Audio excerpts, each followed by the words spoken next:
Selamat datang di Story Kauri. Ini adalah channel kedua artikel YouTube. Jangan lupa subscribe ya guys, dan tekan notifikasinya. Kisah pemuda kaya, anak bos besar, pemilik 73 perusahaan, yang menjadi cleaning service. Episode 433. Kaori, yang memegang handphonenya Kenshin.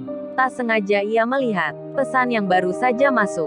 Kaori pun membaca sebuah nama yang mengirimnya. Kaori langsung membukanya. Dilihat isi pesannya. Jadi terkejut dirinya. Tulisan itu memberitahukan tentang Iwan yang punya masalah. Kaori langsung bicara. "Saya ini handphone kamu. Udah menyala datanya. Ini pun ada pesan yang datang dari Mbak Rena." Mendengar hal itu, Kenshin dak-dikduk jadinya. Khawatir Kaori akan cemburu. Salah paham lagi. Kenshin pun masih diam. Serasa ragu-ragu untuk mengambil handphonenya. Sampai Kaori bilang, "Ini saya, kamu baca pesannya. Ada yang penting ini." Kenshin pun langsung mengambilnya.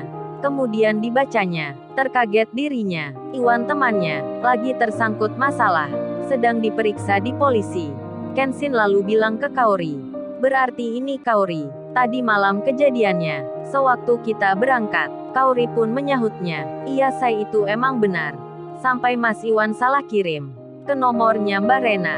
Kenshin menyahutnya, "Iya Kaori, kayaknya Iwan lagi panik, atau mungkin bingung. Kalau gitu aku telepon Iwan saja. Bertanya tentang kondisinya, sekalian masalahnya, apa sudah selesai atau belum." Dan Kaori menjawabnya, "Iya, saya telepon saja Mas Iwan." Kenshin pun menelponnya. Setelah dicoba, teleponnya Iwan tak ada jawaban. Nada deringnya tidak aktif. Hingga Kenshin mengulangi lagi. Mencobanya berkali-kali. Tapi tetap saja, nomornya Iwan tak bisa dihubungi. Kenshin lalu bicara ke Kaori. "Ada apa ya dengan handphonenya Iwan? Kok dari tadi nggak bisa ditelepon? Apa handphonenya mati? Atau ada hal yang lain?" Kaori pun menjawabnya, "Kalau gitu telepon aja saya. Nomornya Mbak Rena. Tanyakan aja tentang Mas Iwan. Pasti Mbak Rena tahu." Aduh Kaori malah meminta gitu nih ke Kenshin. Apa dia sudah nggak cemburu ya?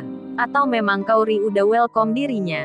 Mengerti akan keadaan. Kenshin pun langsung bicara. "Baiklah Kaori, kalau gitu aku telepon saja ke nomornya Mbak Rena itu." Idi. Kenshin langsung mau saja. Tak pakai menolaknya.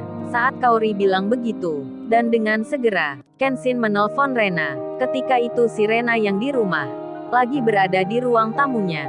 Matahari sudah berwarna merah. Dan sekarang sudah jam 5. Pertanda waktu petang datang. Si Rena pun lalu keluar. Ia duduk di teras rumahnya. Handphonenya diletakkan di meja. Dan tiba-tiba saja, handphonenya itu menyala. Si Rena pun melihatnya. Ada orang yang menelponnya. Nomor ini tak dikenalnya. Tak ada namanya, bahkan tanda kode areanya berasal dari luar negeri. Si Rena bisa mengerti orang yang telepon ini seperti dari England. Si Rena hanya melihatnya, nampak tak mau mengangkatnya, hingga berdering 2 kali. Si Rena tetap sama, hingga Kenshin yang di London. Kenshin bilang ke Kaori, "Nggak diangkat-angkat Kaori. Apa nanti aja kita telepon lagi?" Kaori menjawabnya, "Ditelepon aja saya sekali lagi." Kenshin pun menyahutnya, "Baiklah Kaori, aku coba lagi." Dan handphonenya Rena berdering kembali. Si Rena pun melihat lagi, hingga akhirnya memutuskan untuk mengangkatnya. Dengan bahasa Inggris Rena menjawab, "Hello, good afternoon. Who is this? Why are you from England? I'm in Indonesian. Do you know with me?" Yang artinya, "Halo, selamat sore. Ini siapa ya? Kok dari negara Inggris? Saya ini di Indonesia. Apa Anda mengenal dengan saya?" Kenshin yang mendapat pertanyaan itu. Tentu Kenshin mengerti. Dan Kenshin menjawabnya, "Selamat pagi Mbak Rena. Maaf, selamat sore kalau di Indonesia. Gimana ya kabarnya Mbak Rena? Ini saya Kenshin." Jreng. Aduh. Langsung saja, si Rena itu terkejut. Terkaget sekali dirinya. Tak menyangka yang telepon ini adalah Kenshin. Si Rena tersenyum tak percaya. Sampai-sampai terdiam belum menjawabnya. Dan Kenshin langsung mengulang kalimatnya. "Halo Mbak Rena, gimana ya keadaannya? Apa Mbak Rena sudah baikan? Oh ya, saya mau tanya. Barusan membaca pesan dari mbaknya. tentang masalahnya Iwan. Sekarang gimana ya kabarnya Iwan? Ini baru saya telepon, tapi nggak bisa-bisa. Maaf Mbak Rena mengganggu waktunya. Si Rena menjawabnya, oh nggak apa Mas Kensin. Keadaan saya baik-baik saja. Terima kasih sudah bertanya, untuk mengenai Mas Iwan. Tadi malam, karena keadaan yang penting, dan nomornya Mas Kensin, yang tak bisa dihubungi. Jadi saya memutuskan, untuk membantu Mas Iwan saja. Teman saya yang pengacara, saya minta tolong untuk mendampingi.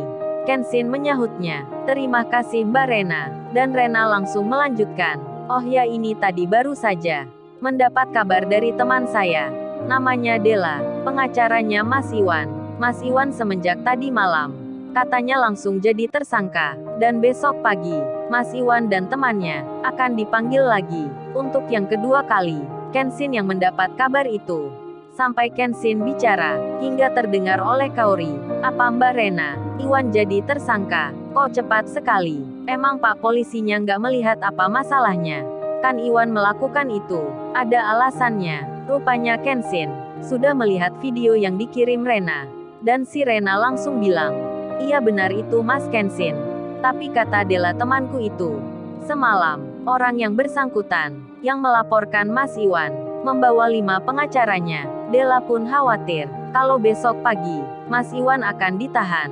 Karena Della bercerita, ia bisa merasa, gelagatnya orang itu, akan main dari belakang. Apalagi secara langsung, orang tersebut katanya punya kenalan dengan penyidik kepolisian. Jadi yaitu Mas Kensin. Della teman saya khawatir, kalau besok Mas Iwan langsung ditahan. Kensin pun menjawabnya, oh ya Mbak Rena, kalau ada bantuan kuasa hukum lagi gimana ya?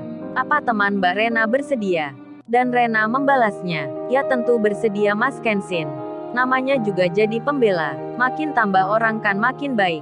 Kensin menyahutnya, tapi Mbak Rena bilang dulu ya, tentang masalah itu, ke temannya Mbak Rena, biar nggak salah paham, dan bersiap pula, kalau besok kedatangan orang lagi. Si Rena pun menjawab, iya baik Mas Kensin, habis ini segera saya kabarkan ke Della mengenai hal itu. Dan setelah bicara tersebut, percakapan itu berakhir. Kensin menutup teleponnya, sembari berpamitan, dan si Rena pun sama.